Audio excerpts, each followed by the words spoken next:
Amigas y amigos, seguimos compartiendo con ustedes, así estamos en esta noche tan especial y ya le damos la bienvenida. Le agradecemos mucho por todo el tiempo que hay pensado para llegar a este día en televisión y me saca el mate de arriba de la mesa.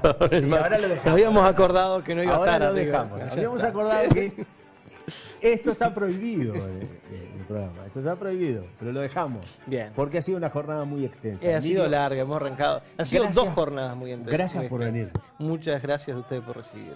Bien, lo decíamos en el comienzo del programa que íbamos a hablar hoy de las estufas de cerámica de Florida, las estufas de Juro.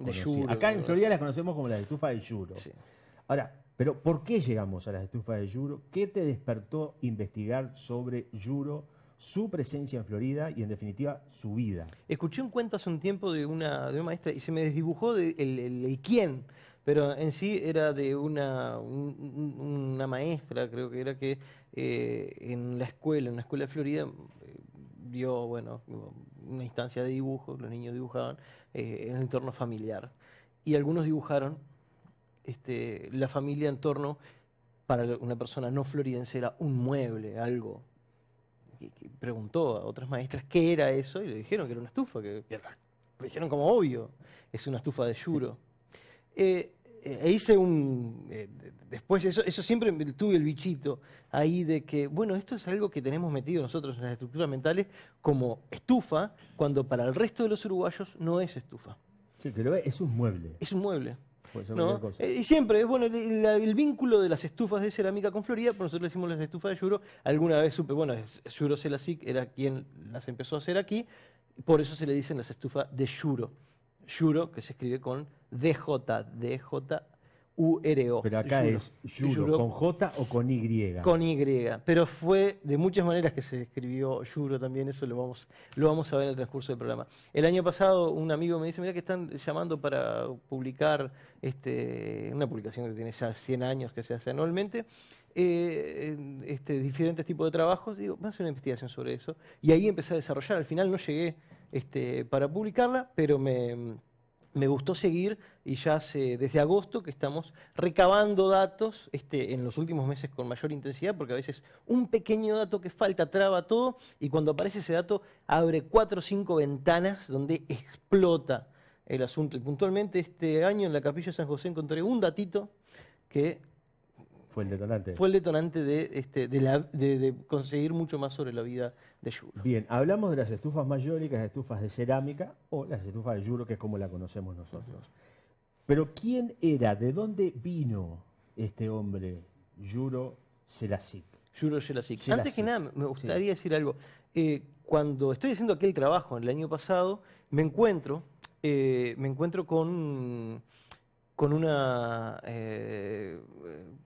necesidad de hacer una nota a alguien que sepa sobre cuestiones térmicas.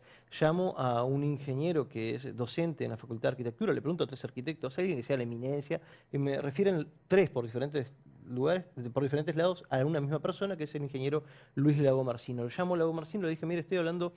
estoy haciendo un trabajo sobre las estufas mayólicas en Uruguay. Dice, las de Florida. O sea que la eminencia identificaba las estufas como las estufas de Florida.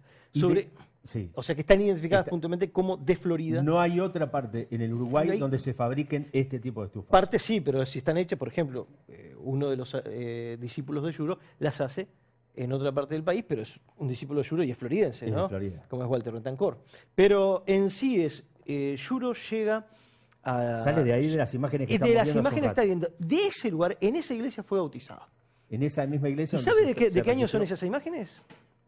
Mira qué parecido a Oitigua. Sí. De 1929, es decir, que en esas celebraciones, la iglesia de Rémete es una pequeña aldea, o sea, hice más de 30, 40 entrevistas, esa es la iglesia actual. Hoy en día, un dron, ¿no? Para que vean la zona que habitaba Juro Selassie en Croacia, ¿no? En las afueras de Zagreb. Él nació en abril de 1917, es decir, que habría cumplido 100 años. Este año es el centenario de Juro Selassie, esa es la iglesia. Tiene una actividad religiosa muy, muy importante en la zona, pero aparte él, aquí en Florida incluso, tuvo. Estas son celebraciones de la zona donde habitaba Juro, esas imágenes para él, hubieran sido familiares, porque incluso reiteramos, en la zona donde estaba la aldea, él en las afueras de Zagreb. Y él nace en las afueras de Zagreb. Nace en las afueras de Zagreb. Es más, hace unas horas, porque he estado en contacto con gente de Croacia, hasta la calle en la que habitaba. ¿Así? ¿Cómo se llama? ¿Tenés el nombre? Grakari, diría yo. Vaya uno a saber cómo se pronuncia. Porque aparte, claro, tenemos que comunicar en inglés, porque de croata no sé nada. Es más, de inglés sé poco y nada. Y de español el cura párroco croata con el que estaba hablando tampoco nada. Todavía. Pero en esa zona, en ese contexto, es que nace y vive sus primeros años. Sus primeros años. Allí, según relatan diferentes entrevistas, sobre todo algún discípulo, recuerda que tuvo una infancia muy, muy dura, pierde a su madre. Los entrevistados decían que, según sus narraciones, era en la Primera Guerra. Encontré registros de la muerte de la madre. Tenía 2 años y medio, ya había terminado la guerra, pero en sí es criado por una tía. Trabaja desde temprana edad en una fábrica de estufas, en diferentes lugares, en un régimen muy duro. Y bueno, y llega el momento de la Segunda Guerra Mundial, en 1939, que lo marca, ¿no? Lo marca porque allí ve la peor condición del ser humano, las barbaries. De hecho, una sobrina de su esposa contaba que cuando ocurrió lo de la tragedia de los Andes y el episodio, bueno, donde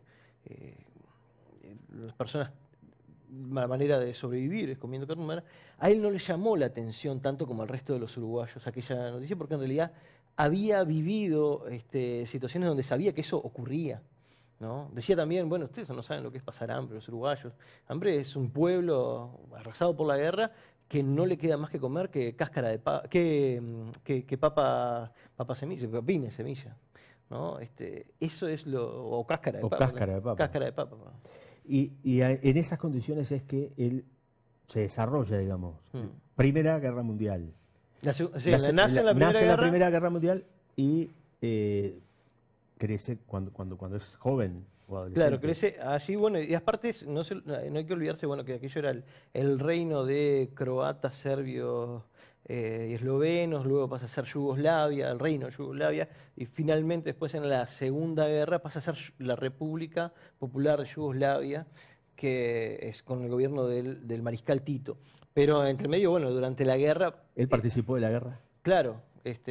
Aparentemente, según los relatos, ¿no? Según lo que investigaste. Pasa algo en la investigación que es muy complejo en función de alguien que vino solo, que nadie conoció parientes de él aquí. ¿Cómo llega él aquí? Claro. ¿En qué condiciones llega a Uruguay? Él estaba viviendo en Brasil bueno, por ejemplo, nadie sabía en qué año llegó. Estimaban en el 60 y demás. El 59 era la fecha más baja que tenía. Cuando encuentro el registro del casamiento, me encuentro que se casó en el 56, es decir, que llegó antes del 56. Y después pude confirmar que en 1955. ¿Cómo llega? Y eso sí es unánime, es su pareja, su esposa, era Sara Pastorini, ¿no? Ahora cuento esto que estamos viendo, pero es el certificado de estudios de Juro, que ahí está en una nota del diario El Día de 1979. Ahí está en su taller.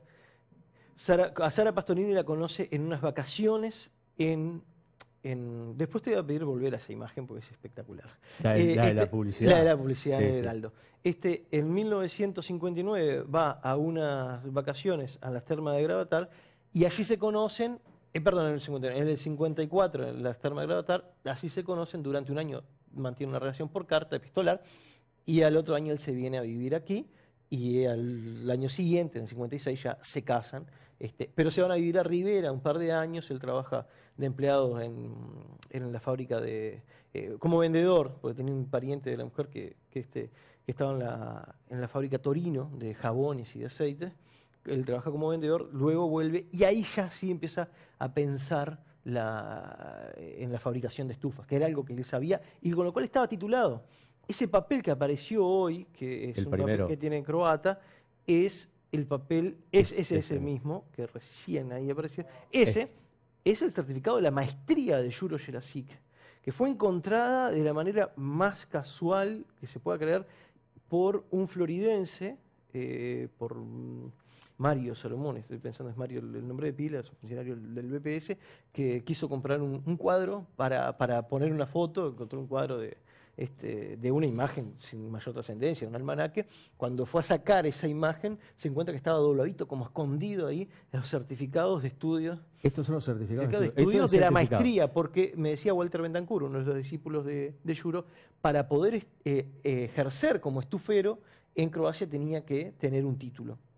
Es decir, y esto es del año 45, 46, 47, son los años que él estuvo... Cursa. Y ahí están hasta las notas de cada una de las materias, ¿no? Es genial. Y allí certifica, bueno, que hasta el 47 él por lo menos estuvo en Zagreb. Exacto. ¿No? Pero previamente, durante la guerra, ahí sí vio un derrotero que lo tuvo por diferentes lados. En el momento en que estalla la guerra, uno de los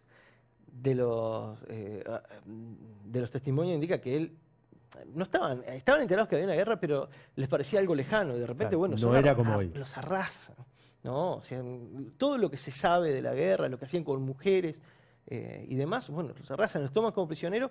La opción era o los matan o se suman a nosotros. Primero, aparentemente fueron tomados prisioneros por los rusos.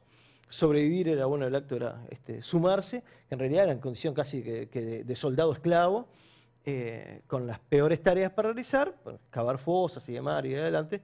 Y luego son tomados prisioneros por los alemanes, y de alguna manera, por una cuestión de rasgos y demás, ahí él es tomado como prisionero, pero ya la condición de soldado era diferente, pasó a ser como escribiente, secretario y demás, entonces se sintió un poco más liberado. Esta es la partida de defunción. Esa es la partida de función. Del 93, agosto del 93 es cuando fallece.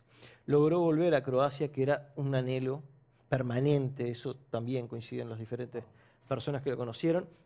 Siempre pensaba en volver a su lugar. La encontró un lugar que todavía seguía en guerra, porque de alguna manera en la década del 90 seguía en guerra por la independencia. Durante la Segunda Guerra Mundial no solo estaba la guerra, sino también los conflictos internos por independencia de cada uno de los países de Yugoslavia, conflictos étnicos, religiosos. ¿Con quién se podría enfrentar? ¿Quién lo podría atacar a cada grupo? Era incierto, no era una cuestión tan clara como de repente podemos mirar si uno repasa con lo compleja que es la historia de la Segunda Guerra, decir eje aliados, ese binomio, no. Había muchas más posibilidades, muy variables, claro. Muchos frentes abiertos. Hasta acá tenemos una especie de semblanza de Yuro, que vemos que decía Jorge. Claro. ¿Usted averiguar el porqué de Jorge? Jorge es Yuro. Es Yuro. Es su nombre. Él nacionaliza en sus últimos años, españoliza su nombre. Pero hace también un par de días me encuentro que en el registro de nacimiento, el original dice Juraj. J-U-R-A-J, Juraj, que también es Jorge. Lo que me decía el cura parroquial me decía, bueno, quizás pueda ser que él es Yuro, era más fácil que Juraj. Claro. Pero el registro de casamiento del 56 dice Juraj, ¿no? Sí, la tenía clara. ¿Eh? Sabía cómo era. La hizo más fácil para poder estar acá. Pero después empieza a escribir Yuro con DJ, que en realidad originalmente el nombre Yuro es una D barrada, es una letra un grafema que no existe en español, que fonéticamente es Yuro. Y acá estamos viendo otras imágenes. Aquí son discípulos de discípulos, en este caso Laura Riestra, aquí Walter Bentancur, en la época que era alumno de Yuro, haciendo artesanía, ¿no? No necesariamente era estufa. Porque Yuro dictó cursos en la UTU. Esta es una de las primeras estufas, de la primera época, ¿no? Hay imágenes religiosas también se ven, ¿no? Esta es en la casa donde vivió David Mir, que es el carpintero con el que empezó a trabajar. Hay oficios que son fundamentales para Yuro al principio, bueno, carpintero, herrero. Bien. Esta es de 1965, es de la Intendencia. Esta es la que está en la Intendencia de Florida. Ahí empiezan a trabajar artistas con él. Lucio Chanquet es uno de los primeros nombres que surge, pero también hay otros, Ramón Sarla, Mamerto Camejo, la cantidad de nombres que surge de personas que trabajaron, estuvieron vinculadas a Yuro. Hay una foto del diario El Heraldo donde él está construyendo esa estufa, está trabajando en esa estufa. Esta que es la que está en la Intendencia de Florida. Es el año 65, ¿no? Y dice Taller Yuro con DJ, ¿no? Esta que tiene diferentes cuadros históricos. Esta es la familia Llanes, la familia de Álvaro Llanes. Jorge Valle. No, José Valle Ordóñez. Pudo ser, pero pudo ser. José Valle Ordóñez.